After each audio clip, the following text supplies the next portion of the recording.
Böbö Gorica központjában helyezkedik el a Diaskilom, szó szerinti fordításban diákok otthona, vagyis egy diákszállás, kollégium, mely rendszeresen fogadja a Mobilis európai mobilitások Erasmusos tanulóit a legkülönfélébb szakmacsoportokból.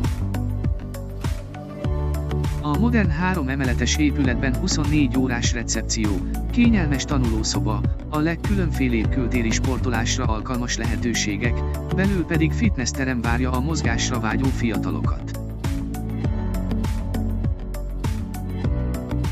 Prezentációk, előadások megtartására is kiválóan alkalmas oktatótermekkel is segítik a kísérő tanárok, nevelők munkáját, melyeket természetesen díjtalanul lehet igénybe venni a program idejére.